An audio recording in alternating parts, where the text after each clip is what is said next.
Move a bit forward. There we go. Booming around now. Right, if I may introduce ourselves, I'm chair of this afternoon's panel.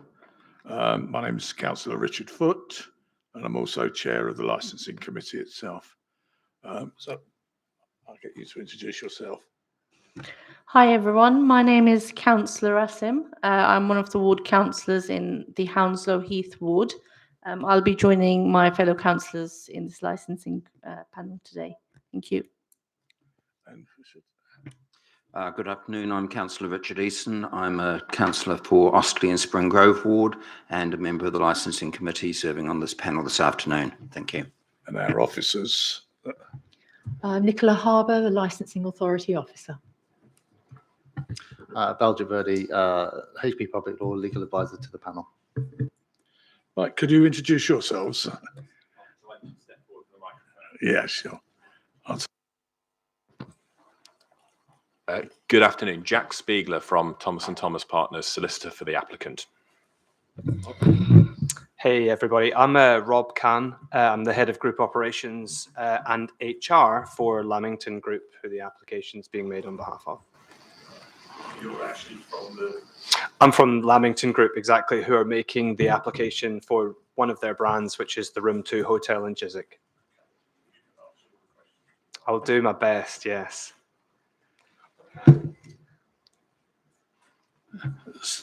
So, shall we kick off then? So this is a licensing consideration for the R2 Hotel, 10 Windmill Road, Chiswick, an application for a grant of a premises license. So what I'm going to do, I'm going to ask if you would like to make a, I don't seem to have an agenda today, but normally got it. It's all right, I know where it is. So we've been holding all of our meetings virtually up until now. This is the first one in something like 18 months. It is a live one. And then we go back to virtual again next week. So, right, let me get that agenda. I remember now 18 months ago where we used to put it. Right, so yes. So I've introduced the panel. We go to our officer. Yes. If you can read out the particulars of the application. Members are requested to determine an application for the grant of a premises licence in respect of R2 Hotel, 10 Windmill Road, Chiswick, W41SD. The application was submitted by Chiswick Apartment Hotel Limited. The licensable activities applied for are as follows. Supply of alcohol for consumption on and off the premises, Monday to Sunday, 8 to 23:30. Non-standard times, 24/7 for hotel residents and hotel residents and bona fide guests. Films, Monday to Sunday, 8 to 23:30. 24/7 for hotel residents and bona fide guests. Late night refreshment, Monday to Sunday, 2300 hours to 23:30, 24/7 for hotel residents and bona fide guests. Opening hours of the premises, Monday to Sunday, 24/7. The application has been properly made and all procedures correctly followed. The application has been attached as Appendix A. The premises are not currently licensed. The premises are situated in an area of mixed residential and commercial properties. The appropriate ward and neighbouring ward councillors, local residents, responsible authorities have been consulted. Of those consultees identified in paragraph 6.2, there have been 3 representations from other persons, all concerned with the impact the premises and granting of the application could have on the immediate area. The representations in full have been attached as Appendix B. The Licensing Enforcement Officer has not submitted a representation. However, conditions were suggested and have been agreed to by the applicant. They have been attached to the license. They would be attached to the license if the application were to be granted. The conditions have been attached as Appendix C. A copy of the report and all representations received have been sent to the applicant's solicitor. Thank you, Chair.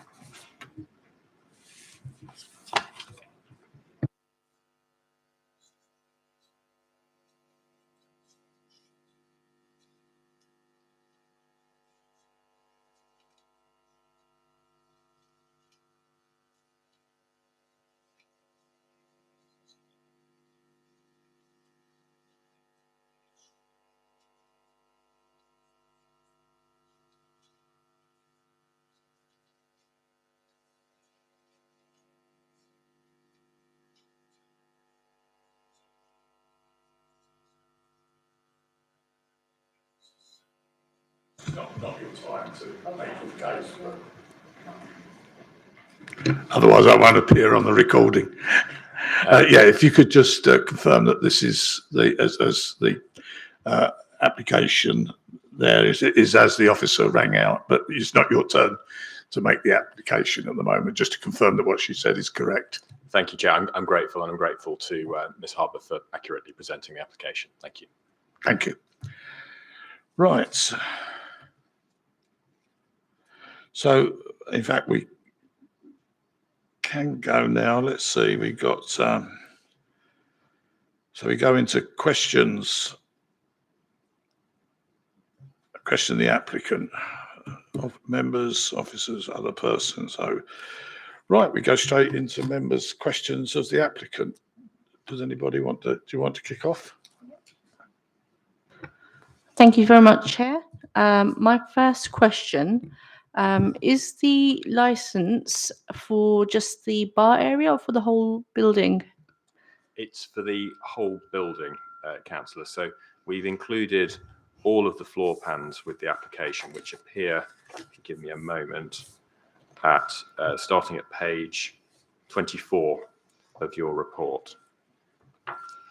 Okay, thank you. Thank you.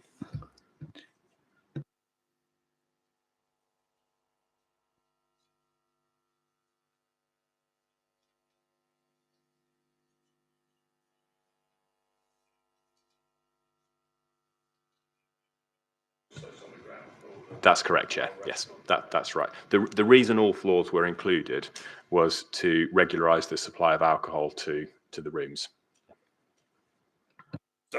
Was that a follow-up question you were going to answer? You did a good job. It's fine.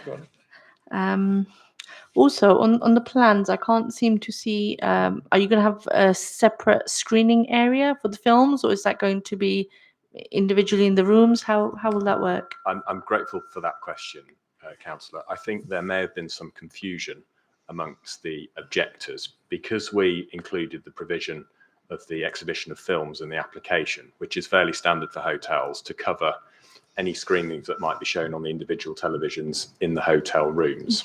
There's no proposal to have a cinema or anything similar.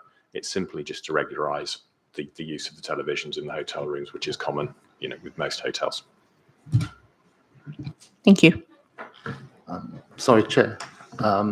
In terms of the procedure, I don't know if the panel would prefer the applicant to make their presentation about the application first, in case any of the matters raised are in the are answered before they are questioned. Yeah. No, absolutely. It's not entirely clear, but I thought that if the chair finds that helpful, that might be.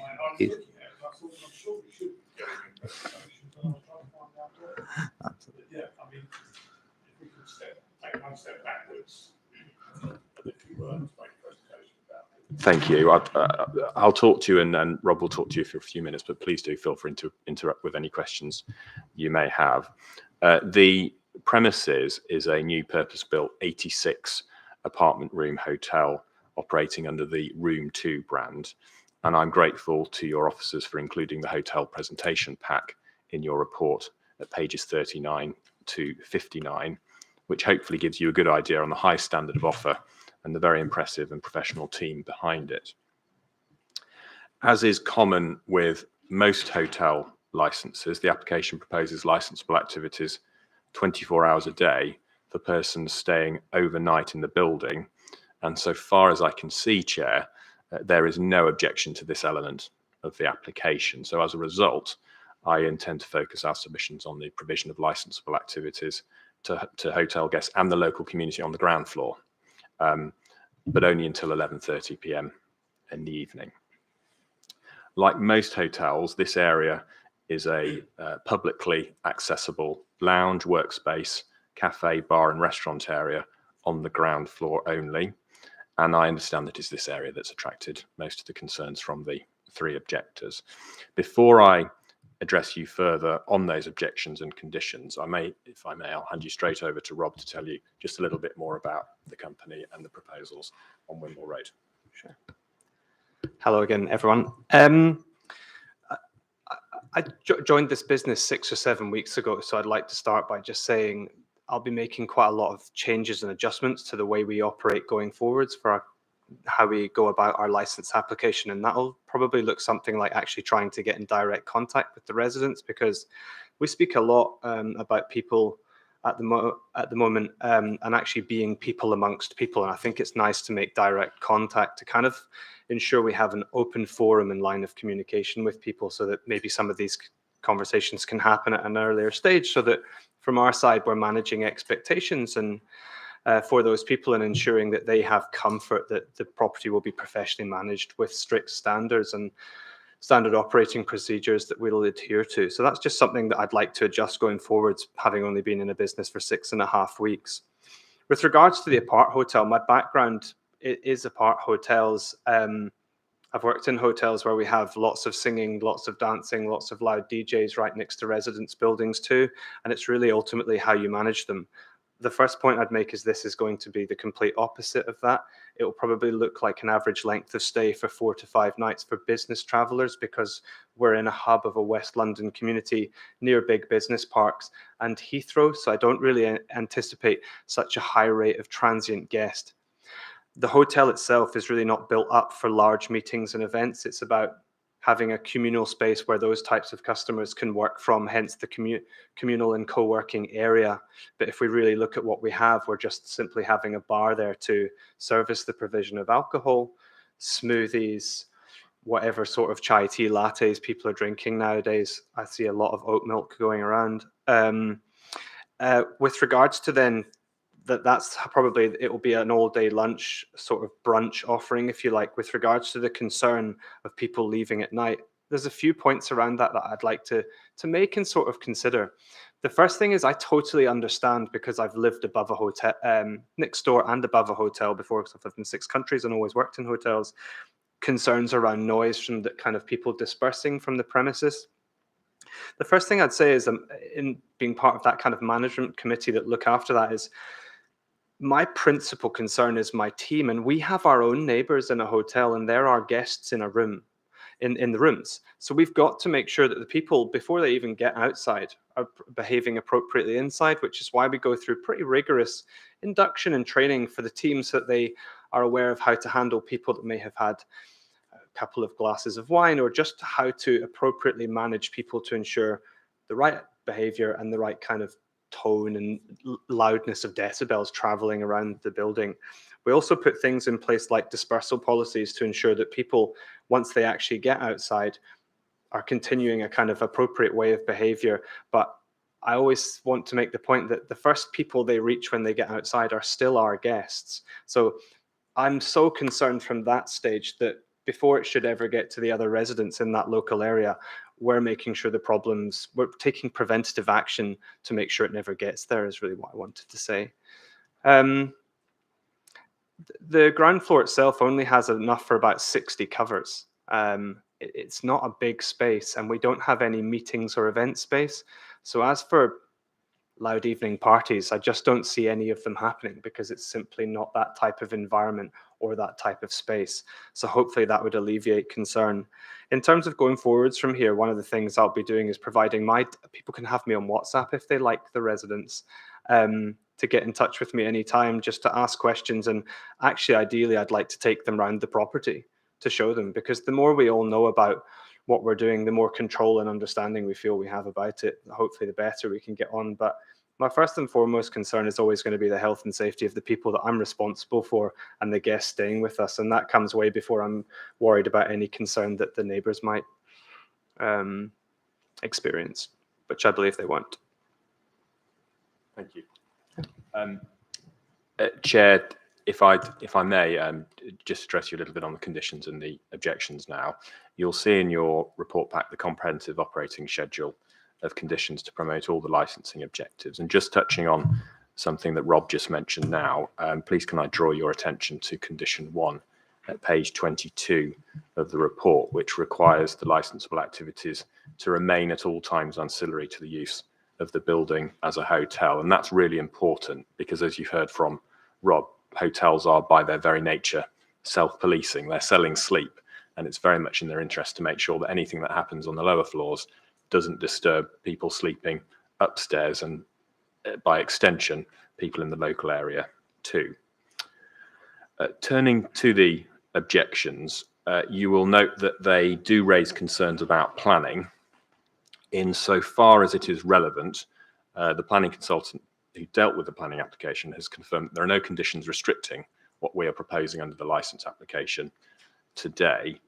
In any event, I would urge you to take caution in considering the planning status under the licensing process. The regimes are, of course, separate, meaning planning has little, if any, relevance to your decision making. And that's, if I may then just refer you to your own policy at paragraph 67, licensing policy 5, and the section 182 guidance at 14.64. Secondly, concerns about the hotel operating as an off license were raised in the objections. Off sales were included in the application simply to allow a customer to buy a sealed alcoholic drink ancillary to a takeaway or delivered meal. And as you can imagine, that service has provided a lifeline to so many hospitality businesses over the last 18 months.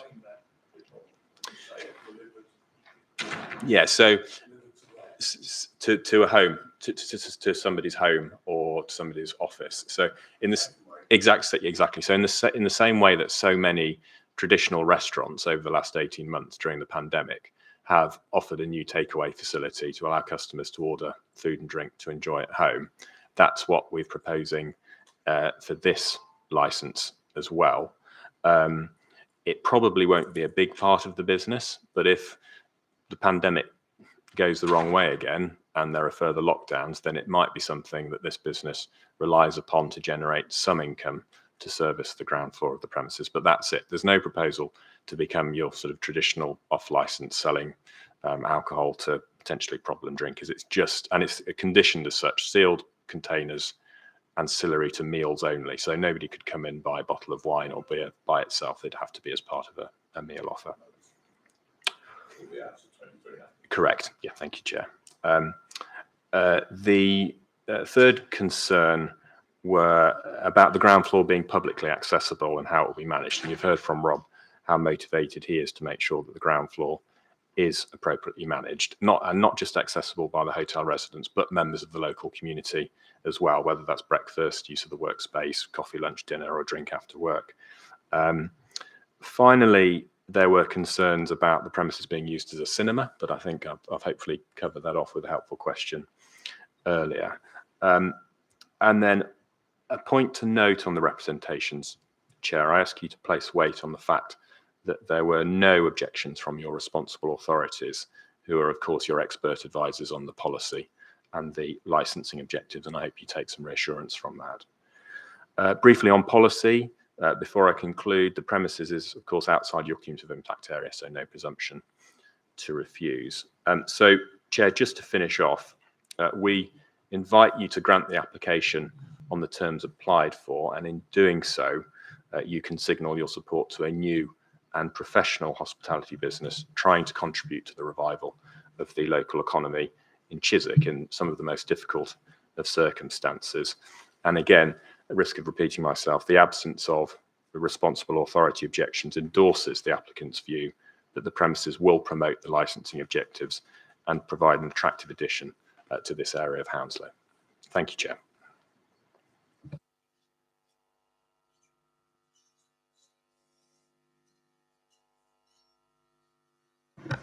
Just briefly, I wanted to sort of establish what is meant by a bona fide guest. How do we establish the identity of these guests? Thank you. It's a fairly common wording that we use for hotel licenses. The idea is that if a hotel resident has a guest, then that guest would also be allowed to be provided with licensable activities, and it would be sort of, I guess, or if one of the business clients that Rob mentioned wanted to have a business meeting, then some of they're the kind of guests, so very small numbers of people. Okay, would they have to notify the premises that they're expecting guests beforehand? Any ID? If it was before 11:30, then that wouldn't be necessary, because the license, if you are minded to grant on the terms applied for, would allow access to general members of the public, whether they were related to a hotel guest or not. If it was after 11:30, then the members of staff would absolutely have to check that the guest had some relationship with somebody staying in the hotel room. And I think that could easily be dealt with by way of a key card or similar. Thank you. They should be reminded that if they abandon their guest, then their guest's ability to remain goes as well. Yeah, yeah, we understand that. Yeah. Yeah, just a couple of questions, really. Could you expand a bit more on the food delivery service? Looking at the objections, there seemed to be a fear that there would be multiple motorbike couriers and things like that queuing up outside at all hours and being disruptive in that respect. Yeah, sorry, that's a super fair question. Totally understand. My previous company I was part of during the COVID lockdown, our F&B supplier, what they actually did, they completely pivoted their business to become a grocery shop. In order to do that, we had to reapply for off sales so that they could send sealed containers of alcohol with oranges, bananas, whatever groceries they were buying from the shop. I think Boris Johnson spoke the other day about potentially preparing for lockdowns should the NHS be overwhelmed in the winter. I just want to make sure that these small, and they often are, F&B businesses, they're partners that we bring in, we give them the ability to pivot their business if they're facing something like bankruptcy in the event of a lockdown. And really, the number of deliveries I experienced in my old company with that partner was something like 5 to 10 a day, and it was always during normal daily hours. The actual number of deliveries going out in the evenings was somewhere between 0 and very, very few. It's just giving them that provision should they need to pivot their business in the event of something like a lockdown. And I think that you look at general restaurants nowadays, they just, whether they utilize it or not, it's up to them, but they need to have the ability to do it dependent on their financial circumstance. And if I may expand on that a little bit, if you look at the areas on the plan, there simply isn't enough space to have a sort of a large scale takeaway kitchen, for example, which you might find in one of the more intensely used Deliveroo type premises. And just following on that line, if there were delivery riders waiting for a delivery, how would they be accessing the premises? Would that be through the main entrance on the ground floor from Winmore Road, or is there a service entrance? No, it would be from the ground floor on the main road. So the immediate parking outside and then coming in the main entrance. Because the only other section we have is the service section by the bin store. And to protect and keep one line of entry to that hotel, because it's not as visible from indoors, I'd rather keep it through one channel. That's just taking into account the safety. And in terms of monitoring things like that we spoke about, like bona fide guests, it's just better and easier because of the layout of that building to keep it through one path. Should I expect 1 to 2, 300 delivery, then you have to take other avenues or possibly look at a different way of doing that. But I really would be shocked if off sales amounted to something like between 1 and 5 a day, because it's just not frequently taken up. People come in to use the space and then leave. Maybe in the summer, someone might take a panini and a beer to sit in the park, but ultimately completely non-disruptive. And the other point to make, if again, the risk of repeating myself, is Rob's primary concern of the people and customers sleeping upstairs. So if there was a build-up of scooters, then he'd probably be hearing about it from complainants upstairs first. Okay, thank you. And just finishing on that point, particularly, what sort of food operation or food operator have you got? Are you already trading, or no? Not. It's a really good question, and it's something I've walked into a bit of not an issue, but trying to find food and beverage partners is quite hard because you're asking for an upfront commitment, and quite often the capital with which they come with is super low. We're going out to pitch at the moment to potential partners to look for all-day brunch coffee servings. That's the plan. As of yet, we don't have a set partner. I can give you some examples of the type of people I'm speaking with across the industry to give you an idea of what we'll be working with. I don't know if you're aware of Megan Well. She services a pub in the park on Chiswick. She's also in Covent Garden and East London in Hackney doing a pop-up. It's a sustainable food all-day restaurant offering.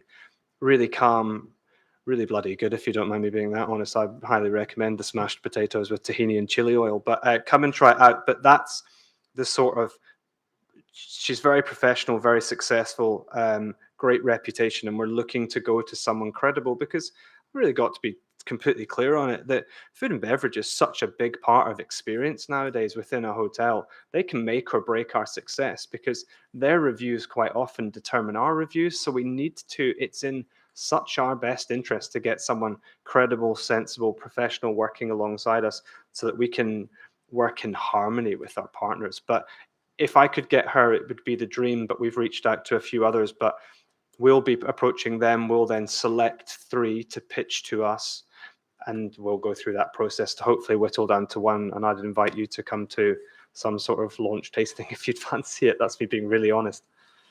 But one thing in order to attract the best possible applicants is to get the license, which is why we're here today, Councillor. Okay.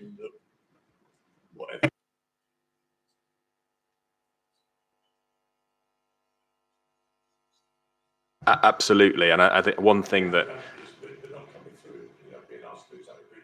yeah, no, of course, absolutely, of course, and one of the reasons why we're hoping for a decision today is that can then be communicated to whoever Rob's talking to, so they can know exactly what they can and can't do within the constraints of the license.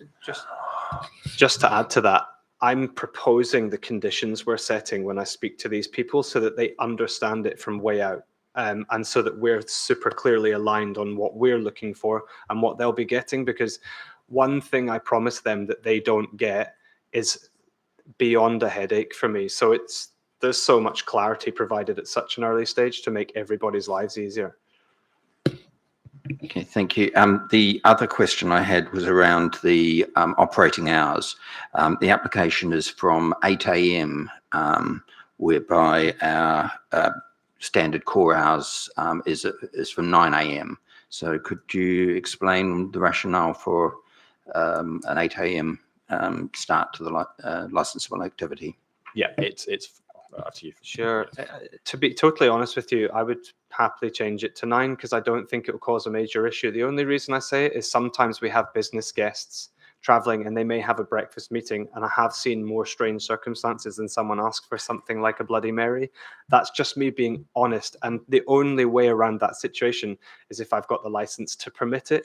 How often does it happen? A few times a year. It's not the end of the world not having it, but it is the truth, and I think it's the expectation that you might have as a guest if you're business traveling and then, let's say, seeing friends in the area on a Sunday or a Saturday before you go on your day out to wherever it is in London.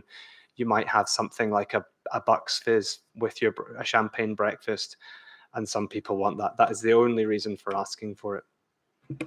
So not pints of strong lager before one goes to Brentford Community Stadium or for football or rugby. No, not at all.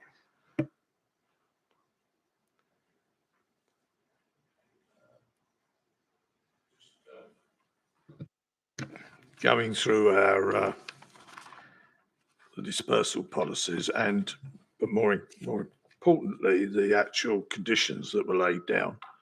Can I just say that the conditions are advisory from the officers? All officers give us advice on them. It's not. It doesn't mean that we have to accept it or can't change it, just in case we come through with any surprises. I'm not saying we are going to, but just in case we are. Right, let me find the page I was looking for. On 17 and 18, I presume those two are actually together, that the sale of alcohol in the premises sealed containers, but they are restricted between 8 a.m. and 11:30. I assume that they're connected. That's correct, yes. Yeah. And on the, sorry, I think I heard you say that there would be staff on the main entrance exit to there. So presumably they're going to be looking at people coming out to smoke and not causing a problem. Absolutely, yeah. Because I think that comes in somewhere else on my thought lines. Again, I mean, in terms of taking alcohol out of the premises in open containers. Yeah, it's a really interesting one. One of the things we've actually taken away in this hotel is a reception desk. There's a few reasons for that, but I quite like it.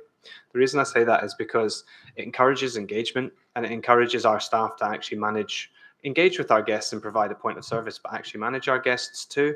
Quite often you walk into a hotel and the entrance may be over there, but the reception desk is here, and actually they stay pinned to that. So they're actually really not monitoring or managing the situation at all. Our staff will actually be expected to, almost like hosts, be at that front entrance of the hotel to engage with our people, but also manage the behavior and the situation that's going on inside the premises effectively.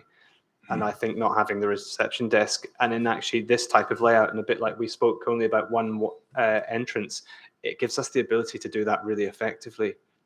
Yeah, I wouldn't disagree with you there. I've stayed in many hotels over the world, and yeah, it's sometimes difficult to even attract attention. Exactly. Yeah. Right. I don't have any more questions, I think. Let me just.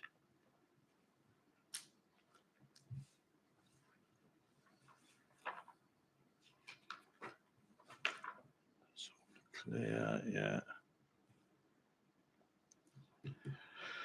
No, I think we've covered it because you said the license covers the whole building because of in-room stuff and the TV being the films. We think we covered all of them. On my question, anything you would like to add? Just a question on a separate note. Does the premise actually have a car park facility? And if so, is it monitored with CCTV or anything like that? There's no car park facility. Okay. There's a car park behind us who I'll look to partner with to help them, but also provide a point of service to our guests. But we personally have no car Okay. park. Yeah. Thank you. That's all for me. Good to know.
Okay, so we've considered your application and the objections, and we have decided to accept your application intact.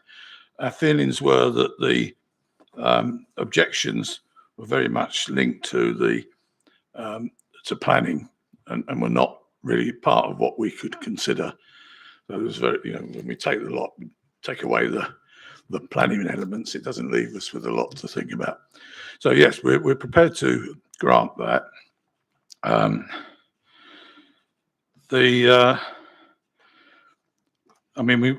think we just really remind you about the need to keep noise levels down, especially on collection and delivery of, especially glass. That's why we've limited the times that are in there when those collections can take place, because they can be the things that most disturb residents if they're around.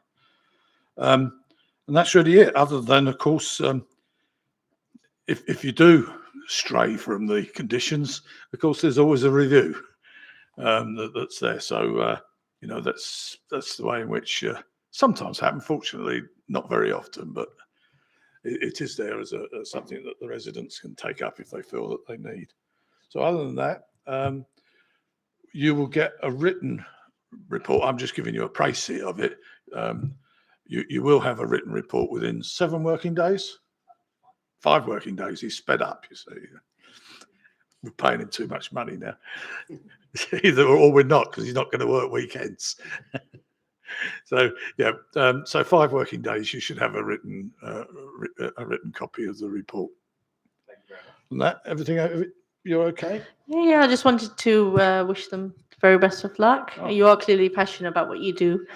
So all the best for that. And thank you for your time. Thank you. Good, I think we're doing that. Richard? Yeah, likewise, best wishes for your business, and I may well call in at some stage. It's cheers.